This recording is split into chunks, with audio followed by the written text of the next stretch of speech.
میں ابو بکر سے راضی ہوں، تو بھی اس سے راضی ہو جا اور اسے جنت میں میرا ساتھی بنا دے۔ ہجرت کی رات میرے نبی نکلے تو ابو بکر کبھی آگے چلتے کبھی پیچھے چلتے، کبھی آگے چلتے کبھی پیچھے چلتے۔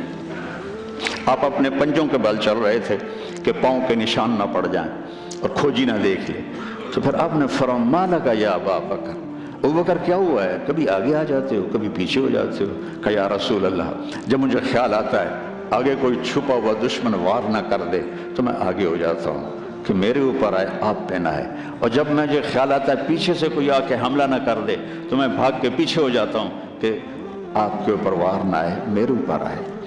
اور پھر جب غار ثور پر پہنچے، جبل ثور، تو آپ چڑھ نہیں سکتے تھے، ساری انگلیوں سے خون نکل رہا تھا، جو کہ آپ ایسے چلے تھے ایسے۔ ابوبکر نے کندھے پہ بٹھایا اور پورا پہاڑ طے کیا، اوپر لے گئے، آپ کو باہر بٹھایا، سارے سوراخ بند کیے، اور اس کے بعد سوراخ زیادہ تھے تو پگڑی کو اتارا، اس کو پھاڑ کے سوراخ بند کیے، پھر اس کے بعد سوراخ زیادہ تھے، کرتے کو اتارا اور پھاڑ کے سوراخ بند کیے۔ ایک جس میں سانپ تھا وہ اپنی ایڑی کو رکھ دیا، کہا مرحباً یا رسول اللہ۔ آپ اندر آئے تو اندھیرا تھا، آپ کو پتہ نہیں چلا، جب تھوڑی سی روشنی ہوئی تو آپ نے دیکھا نہ کرتا نہ پگڑی۔ ابو بکر مالک، یہ کیا ہوا ہے؟ تیرا عمامہ کدھر ہے؟ تیرا کرتا کدھر ہے؟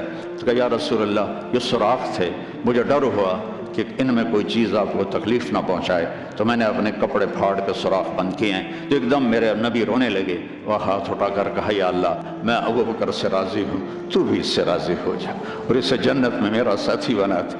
تو ایک دم جبریل آئے، یا رسول اللہ تعالیٰ فرما رہے ہیں ہم ابو بکر سے راضی ہو اور جنت میں آپ کا ساتھی بنا دیا۔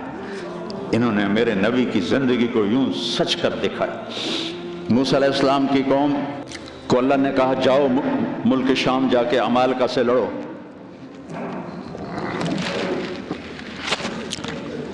ان کا اذهب انت وربک فقاتلا، تو جا تیرا رب جائے، ہم نہیں لڑتے۔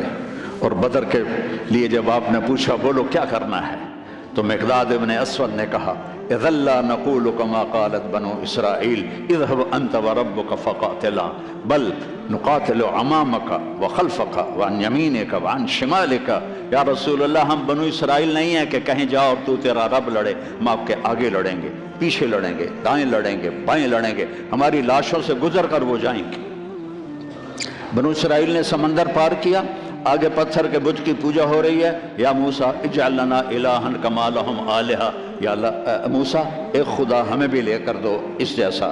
یہ بنو اسرائیل ہیں، اور میرے نبی کا انتقال ہوتا ہے پیر کے دن، اور ابو بکر صدیق اوالی گئے ہوئے ہیں اپنی دوسری بیگم کے پاس، ان کو خبر ملتی ہے تو وہ بھاگے ہوئے آتے ہیں اور آپ کے چادر ہٹا کر آپ کا ماتھا چومتے ہیں اور گرم گرم آنسو ماتھے پہ گرتے ہیں، وا خلیلہ وا صفیہ وا نبیہ۔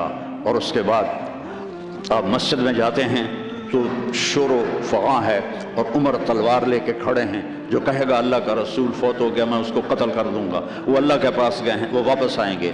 تو ابو بکر ممبر پر آئے، کہا عمر اقعد اقعد، عمر اقعد، کہا نہیں بیٹھوں گا۔ تو پتہ چل گیا کہ جوش میں ہے، ممبر پر آئے، ایھا الناس من کان یعبد محمدا فإن محمدا قد مات، جو محمد کی پوجا کرتے تھے وہ سن لو کہ انہیں اللہ نے بلا لیا، ان کا انتقال ہو گیا۔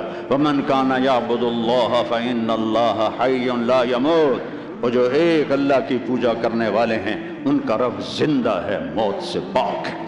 میرے نبی نے ایسے لوگ تیار کیے جنہوں نے میرے نبی کی زندگی کو سچ کر دکھایا اور جانوں کے نذرانے پیش کر کے آپ کی زندگی کو دنیا میں زندہ کیا۔ اس لیے واحد جماعت ہے صحابہ کی جن کی زندگی میں ان کو جنت کے وعدے کر دیے گئے، کلن وعد اللہ الحسنی۔ اس میں سابقین بھی اور لاحقین بھی، سب کے لیے جنت کا اللہ تعالیٰ نے وعدہ فرما دیا ہے۔ ایک